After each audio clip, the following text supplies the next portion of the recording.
ओडिशा के दक्षिण में स्थित गंजाम जिले की पहाड़ियों के भीतर बसा था एक भुला दिया गया जंगल, काली खोह। इस जंगल की कोई सीमा तय नहीं थी। मानचित्र पर यह क्षेत्र एक खाली धब्बे की तरह था, जैसे कोई जगह नहीं, कोई नाम नहीं, सिर्फ सन्नाटा। स्थानीय लोग इस जंगल के नाम से भी डरते थे। कहा जाता था कि जो भी काली खोह की अधूरी सीढ़ियों पर चढ़ता है वो फिर कभी वापस नहीं आता। कई सरकारें आईं और गईं, पर कोई भी उस जंगल के भीतर पूरा सर्वे नहीं कर पाया। और फिर आया सुहास, एक ईमानदार और निडर फॉरेस्ट गार्ड, जिसका ट्रांसफर इस खतरनाक इलाके में कर दिया गया। सुहास का तबादला अचानक हुआ था, शिमला की ठंडी वादियों से ओडिशा के इस रहस्यमयी जंगल में। स्टेशन ऑफिसर ने केवल एक वाक्य कहा था, अगर कुछ अजीब लगे तो बस पीछे मत मुड़ना। सुहास ने इसे एक मजाक समझा। उसे रोमांच पसंद था और जंगल की दुनिया उसकी जान थी। लेकिन जैसे ही वो काली खोह के इलाके में पहुंचा, उसे पहले कदम पर ही कुछ अलग महसूस हुआ।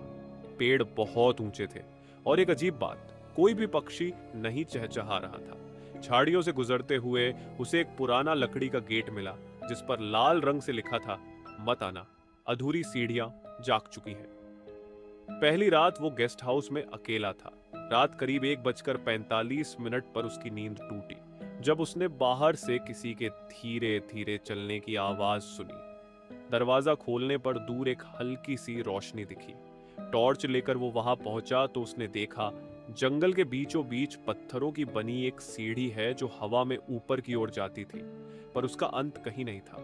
जैसे ही वो करीब गया, सीढ़ियों पर कुछ लिखा दिखा, हर कदम एक बलिदान है।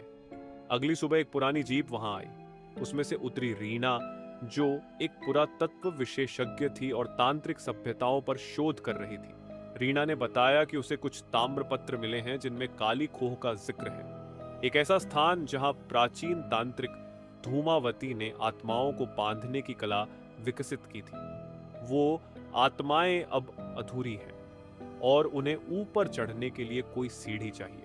जैसे जैसे रातें बढ़ती गईं, सुहास और रीना ने अनुभव किया कि काली खोह के जंगल में कुछ चीजें चलती थीं जो इंसानों जैसी नहीं थीं। एक रात उन्होंने देखा कि पेड़ों पर उल्टी लटकी आकृतियां थीं जिनके सिर नहीं थे। कई बार वे एक काले कुएं की ओर खींचे चले जाते। वहां से किसी औरत के रोने की आवाज आती थी। जंगल के भीतर एक टूटी हुई हवेली मिली। उसकी दीवारों के पीछे एक गुप्त कमरा था। वहां पड़ी थी एक किताब जो केवल खून की बूंद से खुलती थी। रीना ने जैसे ही किताब खोली, उसमें लिखा था, धूमावती का शाप अधूरा है। अधूरी आत्माओं को ऊपर चढ़ने के लिए किसी जीवित आत्मा का सहारा चाहिए। सुहास को धीरे धीरे समझ आने लगा कि ये अधूरी सीढ़ियां एक तांत्रिक द्वार है जो हर साल एक इंसान की आत्मा चढ़ाकर सक्रिय रहती है। इस बार चुना गया था उसे। रीना ने एक रात सब सच बताया। धूमावती उसकी पूर्वज थी और वो खुद उस शाप को खत्म करने आई है, लेकिन हर बार कोई कुर्बानी देनी होती है। इस बार सीढ़ी खुद अपना पथ ढूंढ चुकी थी और वो सुहास था। सुहास ने आखिरी बार सीढ़ियों की ओर देखा। इस बार वो अधूरी नहीं थी। एक काली रोशनी ऊपर तक जाती थी और आवाज आई, चढ़ो और वाम हमें मुक्ति दो। वो चढ़ गया। हर कदम पर उसके शरीर से कुछ छूटता गया, यादें, डर और जीवन। अंत में उसने देखा एक और चेहरा, वही रीना का, जो अब सीढ़ियों के नीचे खड़ी थी। उसने मुस्कुराकर कहा, अब अगला द्वार मैं खोलूंगी। सुहास फिर कभी नहीं देखा गया। काली खोह की सीढ़ियां फिर से गायब हो गई। पर आज भी अगर कोई उस जंगल के भीतर जाता है तो कहीं दूर से आवाज आती है, हर कदम एक बलिदान है।